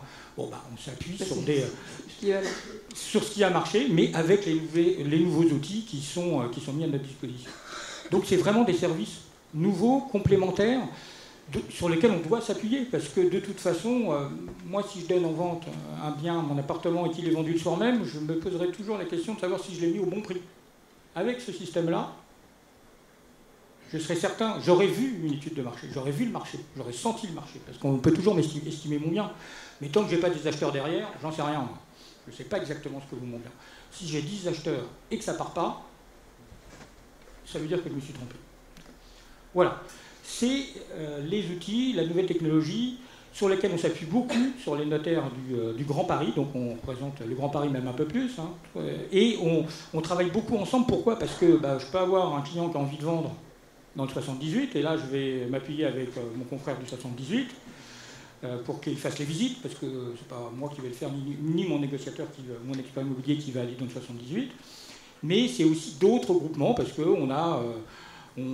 y a des notaires qui font de la négociation dans toutes les régions de France, un peu plus en Bretagne, un peu dans le Nord aussi, pas mal, et sur la Côte d'Azur de plus en plus.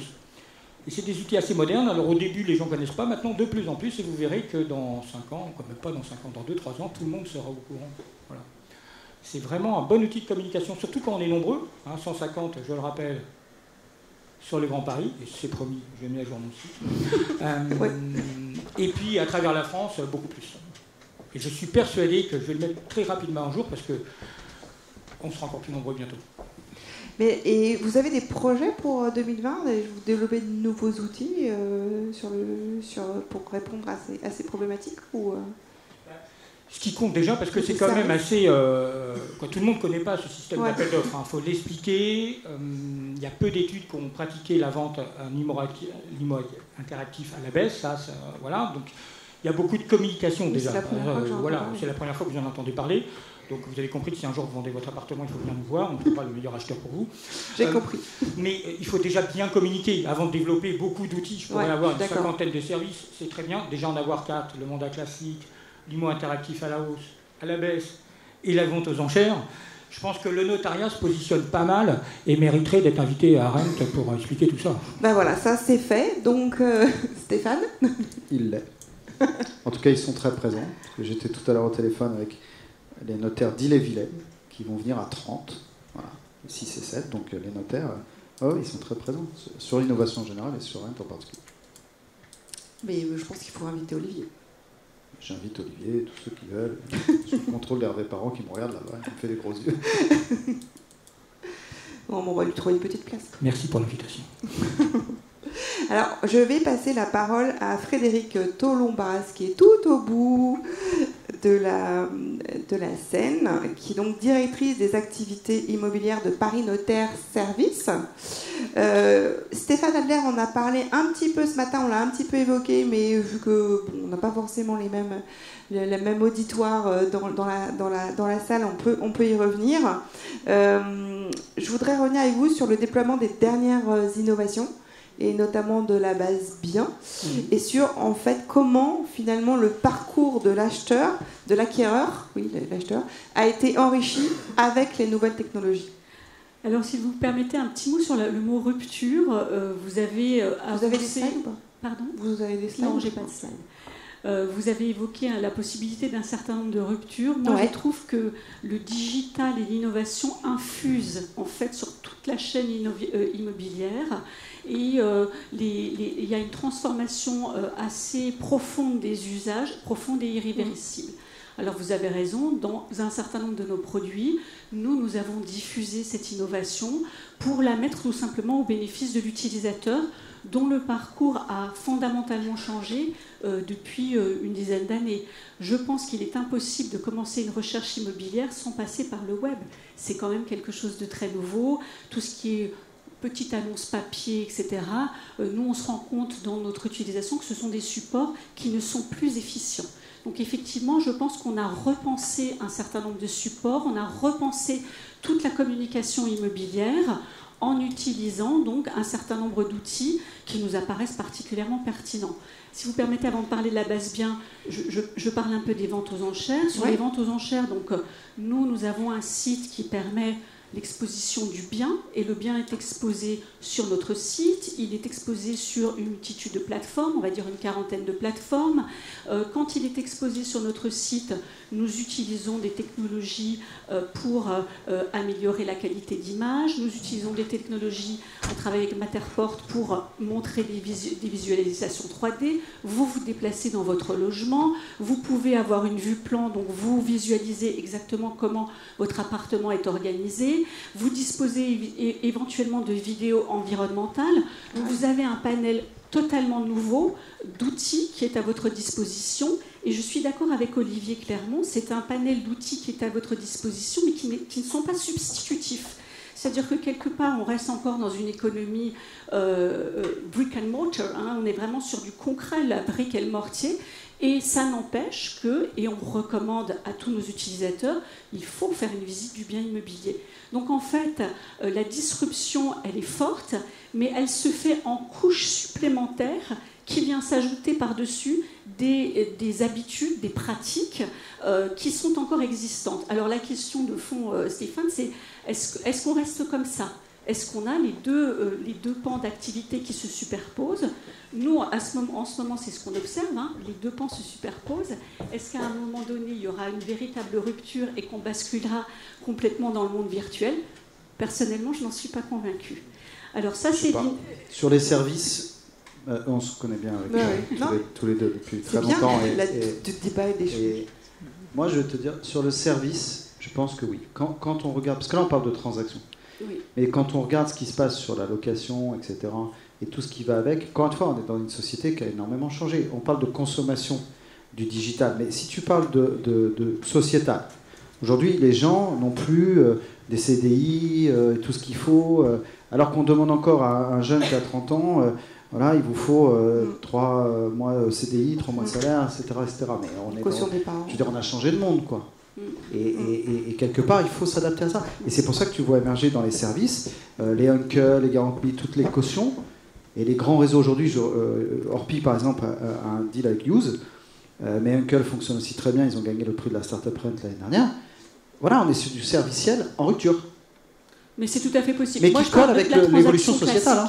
Je parle de la transaction classique. C'est pour ça. Alors, donc du coup, vous voyez, on a un certain nombre d'outils qui ont été diffusés, qui s'ajoutent et qui proposent un bouquet complémentaire d'utilisation de services à l'utilisateur. Je pense qu'il y a toutes les évolutions métiers. Nous, par exemple, quand on vend aux enchères maintenant, on a des plateformes. Donc la plateforme permet aux services de suivre les biens vendus aux enchères, aux notaires d'apporter des biens aux enchères, de suivre les visites, d'avoir des comptes rendus de visite, à l'utilisateur lors de la visite de décliner son identité pour pouvoir être éventuellement informé et de disposer d'informations complémentaires. Donc on a des chaînes, je pense, qui sont de plus en plus intégrées pour permettre une qualité de service optimale. Donc ça a généré beaucoup d'évolutions et je pense que ça se produit dans tous les métiers. L'asset management, enfin tous ces métiers-là sont éventuellement concernés.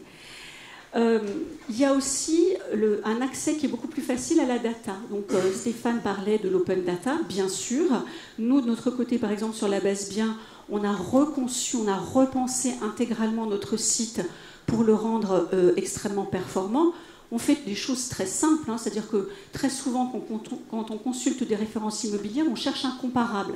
Donc, on améliore avec la précision les outils de recherche, on améliore la visualisation du bien, on améliore la visualisation de la façade, on classe, on stocke, et tout ça va beaucoup plus vite et beaucoup plus efficient qu'avant.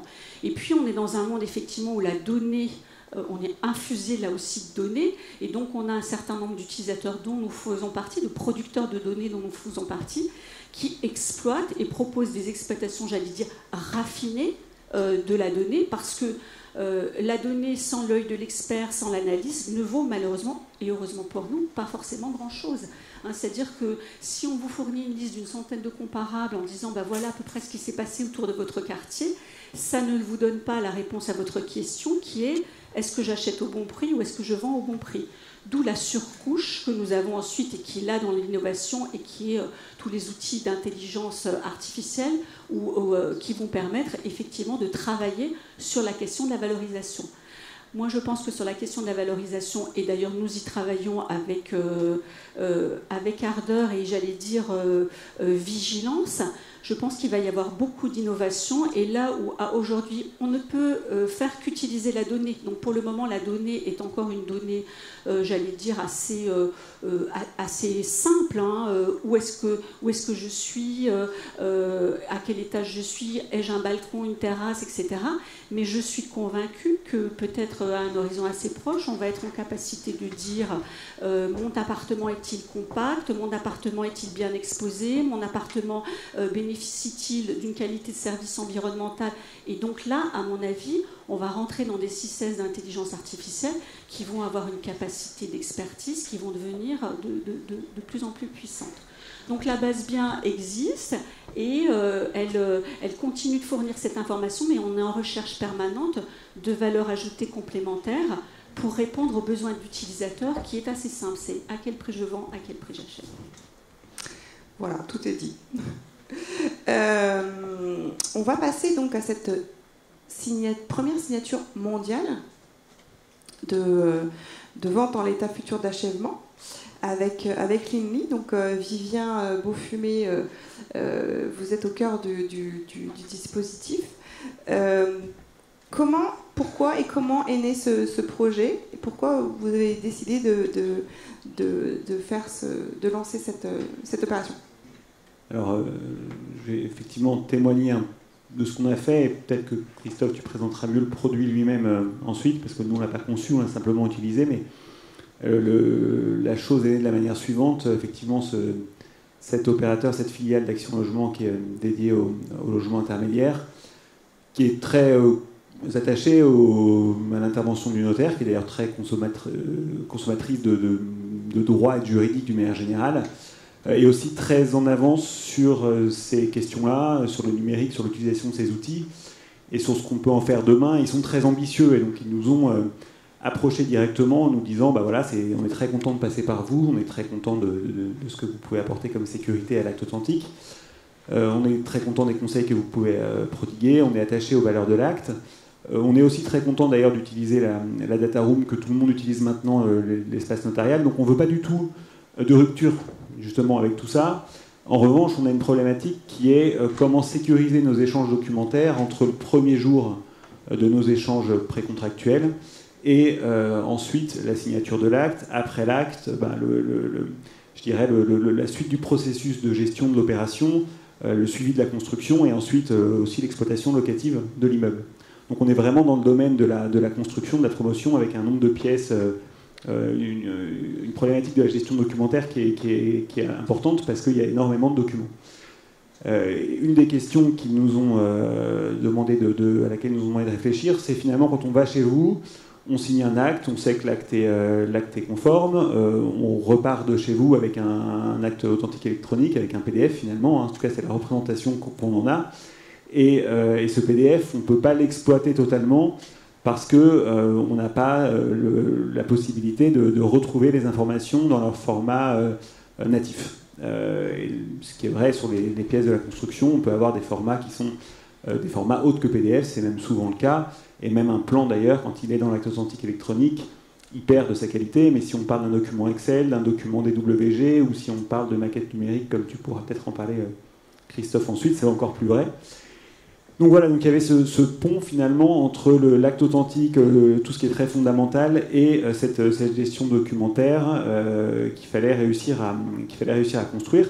Donc la communication qu'on a été faite en tant que témoin de première mondiale d'un acte authentique en VFA, en blockchain, etc. Bon voilà, je me serais nécessairement exprimé de manière plus, je dirais plus mesurée, voilà. Hein, mais après, chacun son rôle. Hein. Mais finalement, ça a été une signature tout à fait classique d'un acte tout à fait classique, avec une gestion des documents, des pièces, pour le coup tout à fait nouvelle. Et c'est pas classique. Donc c'est pas classique de ce point de vue-là, mais c'est vrai que voilà, il peut y avoir un peu de crainte. Et en fait, c'est tout l'inverse, c'est-à-dire que c'est au contraire la réaffirmation. En tout cas, moi je l'ai perçu comme ça, pas du tout comme une menace, mais comme un complément et comme une sécurisation de notre pratique, parce que ce qu'on a fait finalement, c'est que les parties ont échangé entre elles les documents et les version 1, version 2, enfin comme on connaît tout ça, hein, sur l'espace notarial, et nous ont demandé finalement, quand elles sont arrivées à un stade suffisamment avancé pour signer l'acte, nous ont demandé d'exporter cette data room sur notre ordinateur, classiquement, et de présenter ces documents sur la plateforme ContractChain. Et donc la plateforme ContractChain ne reçoit pas les documents, c'est-à-dire qu'il n'y a pas de transfert de données à l'extérieur de l'étude, c'est simplement le calcul d'une empreinte numérique. Alors là, je ne suis pas du tout aussi calé que Christophe là-dessus, mais c'est le calcul par une fonction de hash, de SHA 256, mais encore une fois, Christophe pourra être plus précis que moi, de l'empreinte numérique unique du document. Voilà. Et ces éléments-là nous permettent d'annexer, puisqu'on en a une représentation graphique là aussi, c'est des suites de lettres et de chiffres, ce qu'on peut retrouver sur les avis d'imposition, sur les diplômes, quand on veut en vérifier le caractère, j'allais dire authenticité, mais le mot serait mal choisi. Voilà, cette représentation graphique peut être annexée à l'acte, donc ça fait une page sur laquelle vous pouvez avoir un nombre incalculable de hash qui correspondent à des fichiers, des documents qui sont nommés, et ça vous permet finalement de ne plus avoir la contrainte des 30 mégaoctets maximum de l'acte authentique électronique, d'annexer beaucoup plus de choses, de permettre aux parties de s'y référer ultérieurement en retrouvant les fichiers dans leur format natif, et également de faire évoluer ces documents, parce que pour les parties, c'est important de savoir ce qui a été signé, de pouvoir le réutiliser, mais c'est aussi important entre le contrat de réservation, la VFA ensuite, et puis également dans la vie ensuite de construction de l'immeuble et dans sa gestion, de pouvoir faire évoluer ces documents, mais en ayant la certitude de repartir des bonnes versions. Donc on a tous connu les appels après l'acte, est-ce que tu peux me renvoyer le truc que tu as annexé, parce que je ne suis pas certain que ce soit celui-là, je ne retrouve pas la bonne version. Là, on est sûr. Là, au moins, ça sécurise cet aspect-là. Et c'est vrai que sur ces opérations-là, d'ailleurs, on n'a pas eu de problématique. Le dossier a suivi chez Inly dans les équipes internes sans qu'on ait cette difficulté-là. Et donc ça nous a semblé être une utilisation vraiment concrète. C'est vrai que la blockchain, on nous en parle presque tous les jours, nos clients ne savent pas toujours forcément, ils perçoivent la chose, ils ne savent pas forcément quoi en faire. En parle souvent. Ah oui, vraiment souvent. Et puis il y a eu un peu de communication, il y en a eu un petit peu aussi avant sur la blockchain, le droit, la menace pour les professions réglementées, tous ces sujets-là. Donc ils nous en parlent souvent.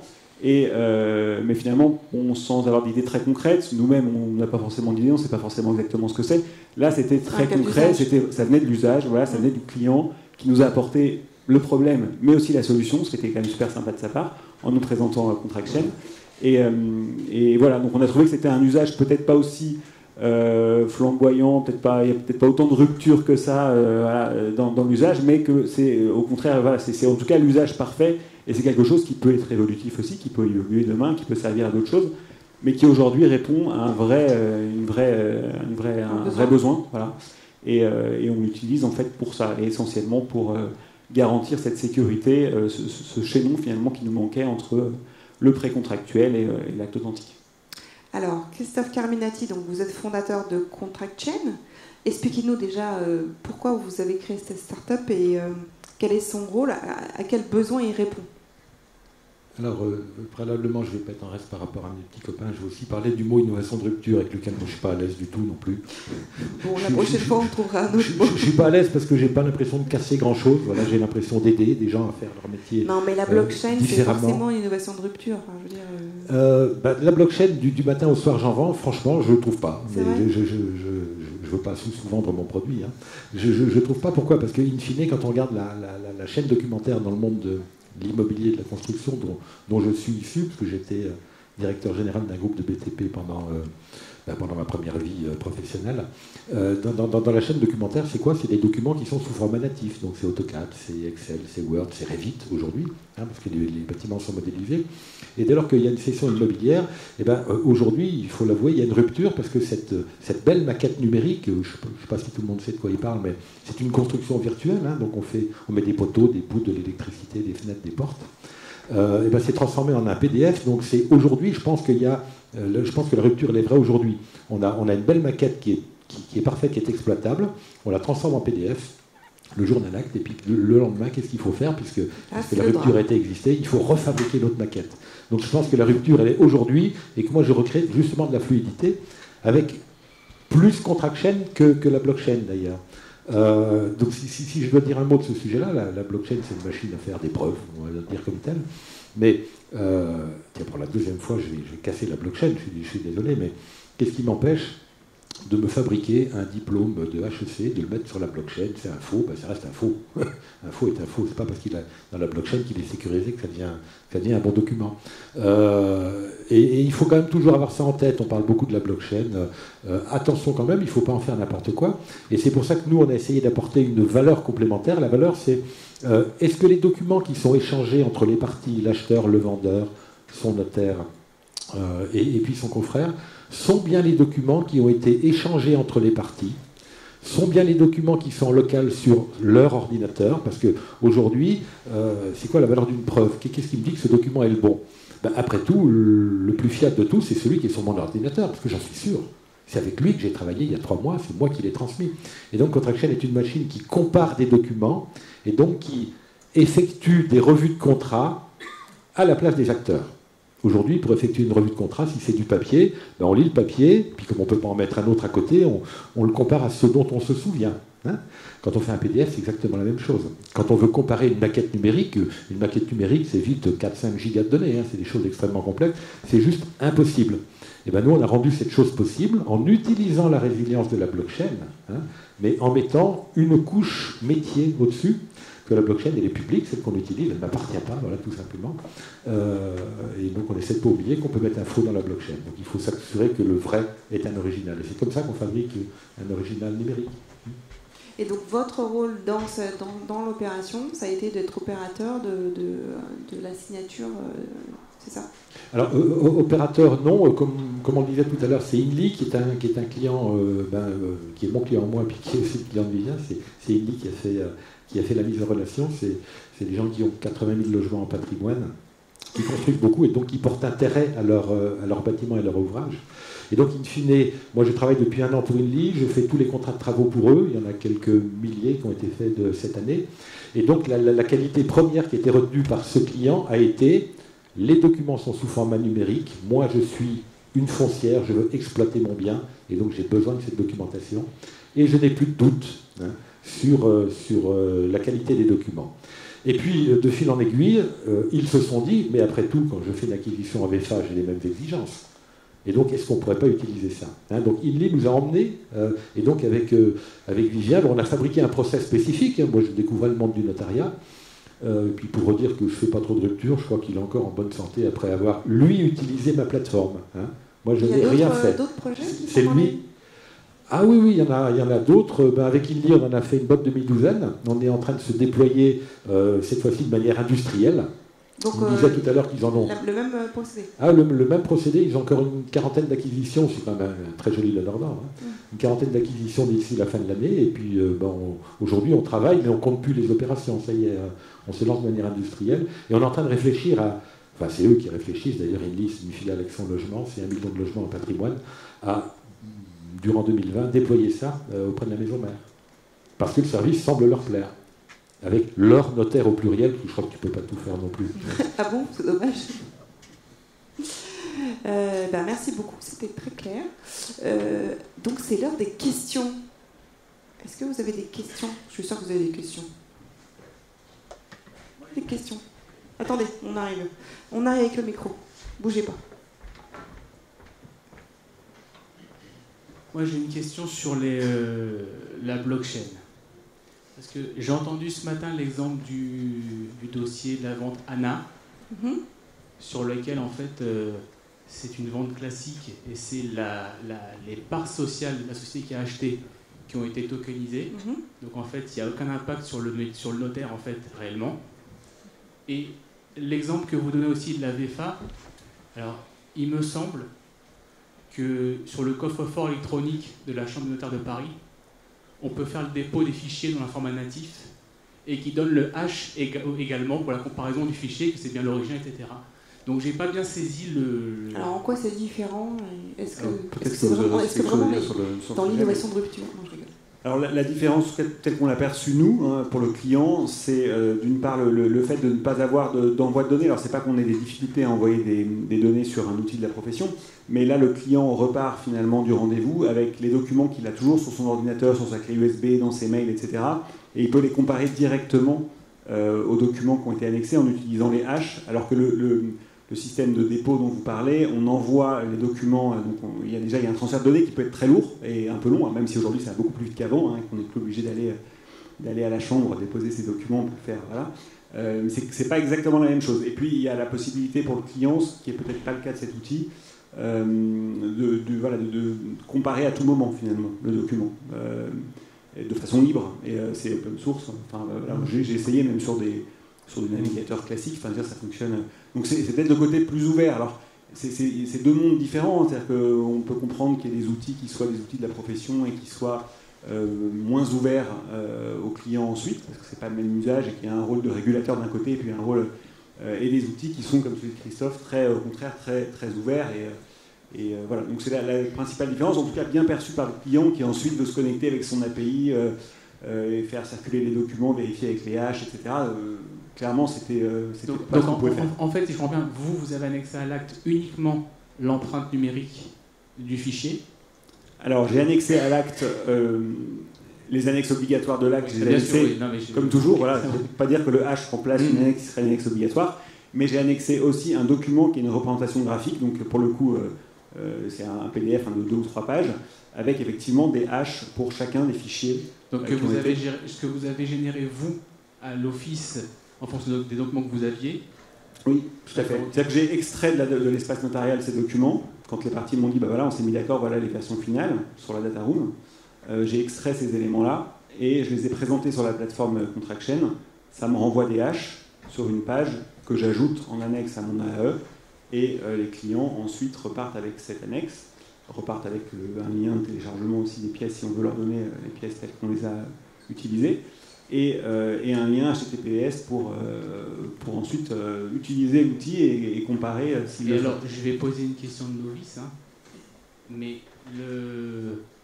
le retour que vous fait Contraction sur les documents, quel contrôle ou quelle certitude vous avez qui représente bien ces documents-là? Alors, je vais te laisser répondre, mais juste un point sur le côté, justement, le côté notaire, sur le sujet. C'est évidemment une question qu'on s'est posée quand...